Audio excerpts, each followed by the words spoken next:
everyone, welcome to my channel Mrs. Homemaker.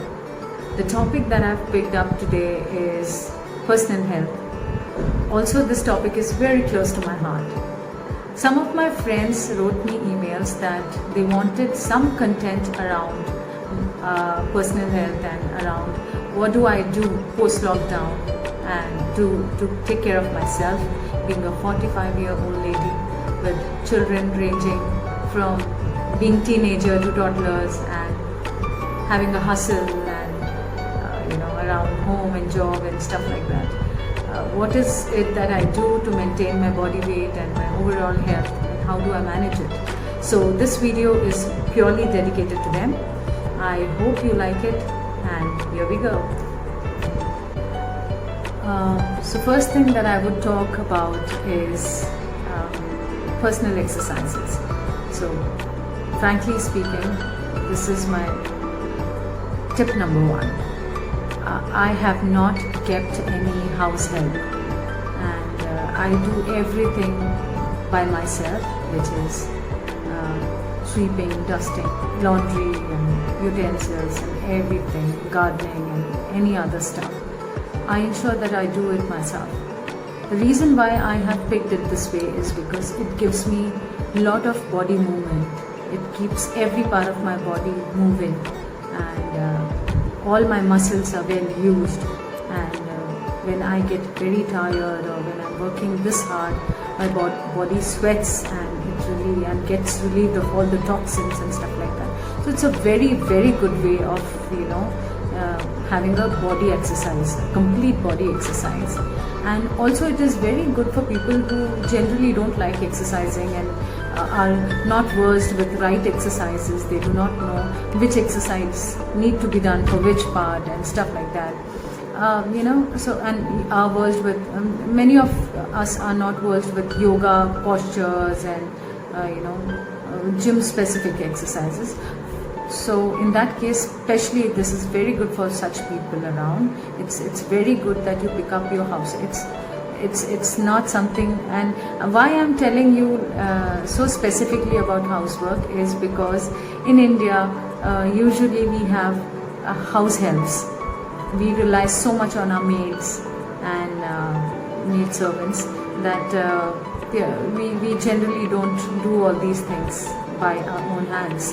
So in lockdown, where you are compromising on this front, where you don't have your maids or house helps around you, I really prefer that you should opt for this method, and this will give you not only keep your house clean, this will keep you occupied also mentally, and it's a very good stress buster, and this will because you are doing everything by yourself, your body would be in a very, very good condition.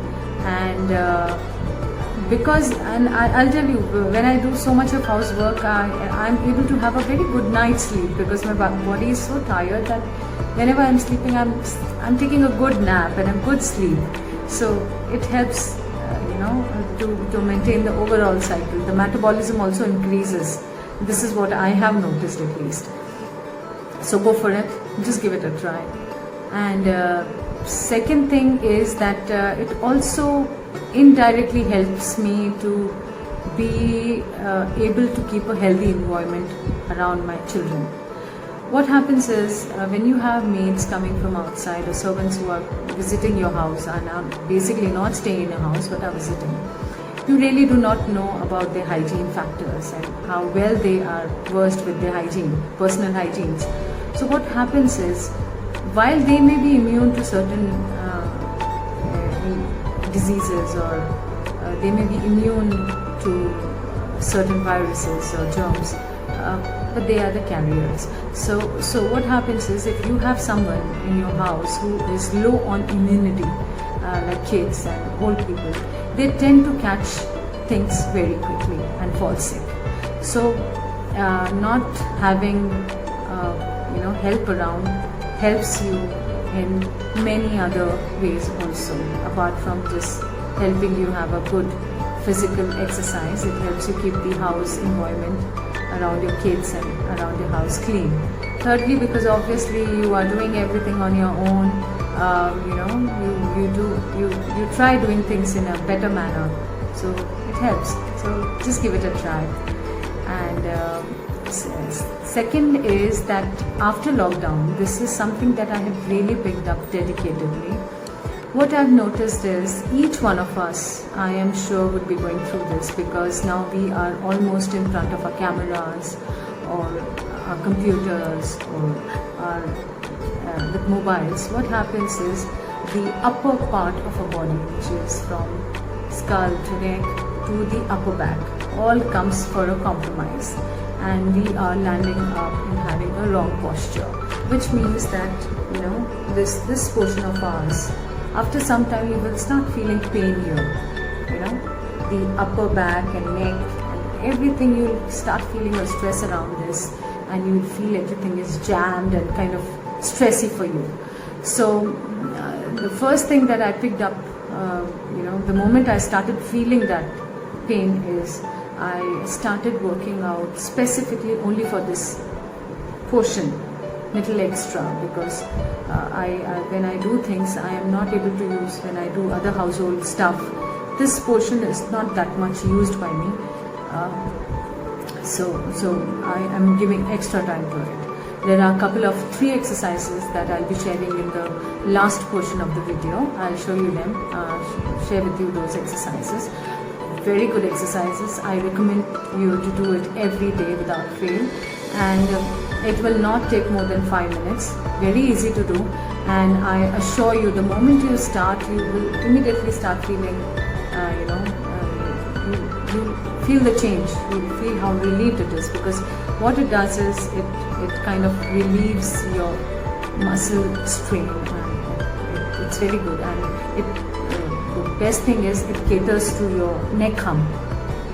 I think you have seen many a times people start developing a hump just below neck and upper part of your back. I'll show you this portion. You've seen many people have a little hump here. Yeah, that is not genetic or some kind of a problem, but it's called as a neck hump, or in medical terms it's called as buffalo neck. So that buffalo neck happens because you have not been using your body postures right. So try sitting very straight like this. And how do you ensure that you sit in the right posture is that you just be in front of a mirror, look at yourself and see how well you're sitting. If you're not able to see, you ask someone. The right posture is your ribs, your shoulder, and your ear should fall in one line. So this is the right posture. And when I sit little loose, what I'm doing is my ear is coming here. It's not falling here. So this is the right posture. It should fall here. It should fall in a line to my shoulder. I hope this tip is helping you, and this is all people I wanted to discuss. And last topic that I'm going to discuss today is about food. What kind of food I'm particularly picking up. See, one thing that I want to very particularly say is you should never go by selective food eating. It's not good until it is advised by some of your doctor because of some ailment that you're going through. I would really recommend that you should never do this. I see many people avoiding carbohydrates completely, or are only gorging on fiber or proteins. I call it as whatever you call it, as keto or 100 names that you give it. I call it as a selective eating. It's just not right. What it does is it kinds of hampers your body mechanism. There are so many processes that are going inside your body, you don't even know. So consciously, by I may be moving this hand, unconsciously my heart is pumping blood. That's not something that I'm controlling, it's doing on its own. So for all those kind of functionality which are controlled by me or not controlled by me, we need various kind of minerals and food items or materials, and that you cannot decide how much your body heart needs as a fat, or how much your particular organs need as a protein or a mineral or a stuff like that. See, everything that we take helps your body to process well. So because we are not that equipped or with the chart, or maybe I may not be able to well versely say that if I pick up a cabbage, how many calories this has, or how many fiber, what amount of fiber does it has. So it's kind of tentative, and you are not able to decide how much it is and how much your body requires. So for a layman, I would suggest you should go with every kind of eating. Your eating should be all, you should ensure that your every meal incorporates everything, right from protein to carbohydrates to minerals to necessary vitamins and fibers and probiotics and prebiotics and water and stuff like that. In this way, what happens is your body receives every kind of element and it can survive on it. But yes, you should ensure that you don't overdo with anything, which means that when we generally know that sugar is not good for a body, which means that it's not that you should avoid sugar completely. See, I'm not talking about diabetic people or people who have ailments. I am again stating that this is purely for people who are healthy and leading a gentle life. These recommendations are for them, and go by it, and others may please follow your doctors. Okay, so when you eat, what happens is each body is getting every element or necessary element that it requires, and you don't have to control that. So talking of sugar, I ensure that I don't take much of sugar every day, but because I crave sugar, I make it a point that I have it every day also, which means that I not more than 2 spoons in any form. So it could be in my tea, or it could be in my dessert, or in my fruits, or whatever it is. And I do try taking processed sugar and non-processed sugar also sometimes. So it's okay. A small quantity doesn't hamper. But again, quantity is what is important. Then pick on healthy choices. Okay, your food should be fresh, and it should not be overly spiced. It should not be overly cooked, and please ensure that. And every meal should have every component.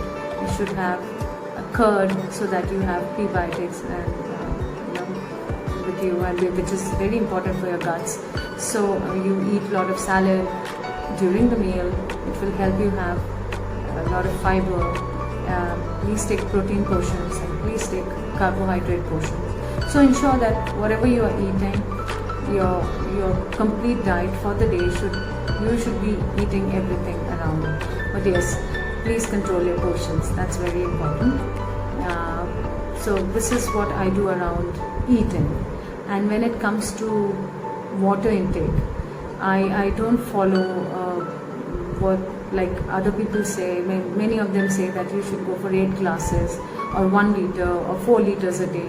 I don't go by these standards. For me, I think our bodies are different. If I am relaxing and I'm not doing anything and I'm in a cool environment, my body might not want that much of water as compared to the man who's been hustling outside in sunlight. Maybe he's digging some kind of or doing more of a physical work. He would be requiring more of water than me. So that day he would be consuming more water. So basically what I'm trying to say is you should purely go by your body calls. For that you have to be closer to your body, which means you have to listen to your body. When you feel thirsty, you immediately need to drink water. When you are hungry and you just ate food, but you are still hungry after an hour or so, you should know that this is not hunger, this is thirst. So you should drink water. Now why I'm saying this is because people who generally have a habit of taking less of water, the body mimics thirst into hunger, and we think that we are hungry and we eat something. So what happens is when we eat something, we are also indirectly taking in some portion of water. And this water is what the body was quenching, and it becomes happy after receiving it. And you think that yes, you were wanting to eat, but logically, frankly speaking, it was not food that your body was quenching for, it was water. So just keep a note of it, that if you've eaten a meal in an hour or so, in a gap of hour and so, and if you're still feeling hungry, it's not normally because of food that your body is signaling it as water. So go for it and try drinking balanced water, normal water, which is not, some people they add some juices and stuff like that, so avoid it. Just try drinking plain water, let your body breathe and have a clean environment in, because you've already eaten your food and you've eaten enough portions of your food, so don't stress around it too much. Follow a principle that whatever you're eating, that also needs to be burned, so ensure that you burn it enough. So what basically it does is it ensures that your complete system is in place and your longevity of your body increases, and it not only keeps your body fit, it keeps your mind happy and peaceful. So go for it. And in my next video, okay, so now I would also be sharing those 3 exercises that I was talking about just after we finish here. After this video, in my next videos, I would be sharing a few more tips around my health and health care, because the list is very long and everything can't be incorporated in this single video. So as of today, I'm winding up with this information, which is exercise, what I do around exercise, and my food and my diet, and what exercises I normally do. And again, this is not the complete thing that I've picked up, because yes, I do have a home gym, and though I'm not relying completely on it, and because I have limited equipments, so I hustle only around those equipments. So it's like what exercises I do, what food I eat, and how I take care of myself. Okay, thank you for joining in, and please see the exercises that I'll be showing, and ensure that you incorporate in your everyday routine well. And if you have liked my video, please do press the like button, and thank you for watching for so long and being with me, and please don't forget to subscribe. See you next. Bye bye. Okay, so the first exercise is called as YTWL, which is, if you remember this name, it will be easy for you to remember the postures also. It is YTWL. So what you do is, starting for Y, what we do is, we take our hands and take it up like this. Stretch them as much as possible you can, and then bring it to a Y position like this. Take your chin up and do this for 30 seconds. This is Y, because it's forming a Y, it's called as Y. Then comes T. Take your hands slowly to form a T, like this. Take each hand of yours and stretch it as far as you can from your body. Keep in this position for 30 seconds again. This is T. Then you make a W. Bend your elbow, your hands like this, and make a W position.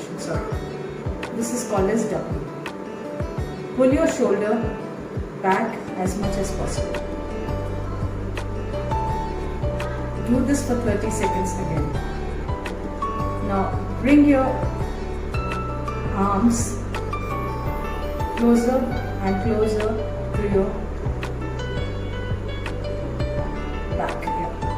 Touch it like this. And then make a L. This is very difficult. Initially you will find it very difficult doing it. Keep in this position for 30 seconds. So you've done Y we've done T, we've done W, and then we've done L. This is a very good exercise for buffalo neck or a neck hump as well. You must have seen that many of us have started developing just below our neck and above our back. We can see a small hump, especially because of our changed lifestyle post-lockdown, where we are doing a lot of sitting jobs, and where we are always with our mobiles and watching mobiles like this, and our computers, we're always on our keyboards. Many of us have started feeling pain here, and slowly this will gradually might develop into a neck hump. And to avoid this is the best exercise. You just have to give 30 seconds each to YTWL, and that's it. It will not even take 5 minutes. So do go for it. This is very good exercise. Then second exercise that I would recommend is taking your hands, joining them at the back and stretching them as far as possible like this. In this position, you again have to keep this for 30 seconds. Take the hands up and then pull your chin up. Be in this position for 30 seconds. Release. This is a very good exercise to overall stretch your arm and the muscles around it. So it will keep your hands very flexible and stress-free. And the third exercise, which is again my favorite exercise, is take your hand, put on the wall, stretch it as far as possible, and pull your chin in the opposite direction, like this. See this? What is happening is the neck muscles get pulled and this portion gets removed. Similarly, you have to do for this position.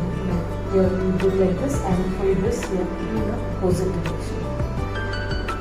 Like this. Keep it for 30 seconds. So these are easy 3 exercises which I would want you to do, and you do it in the morning hours. It would be very helpful to you. But do it daily. Thanks.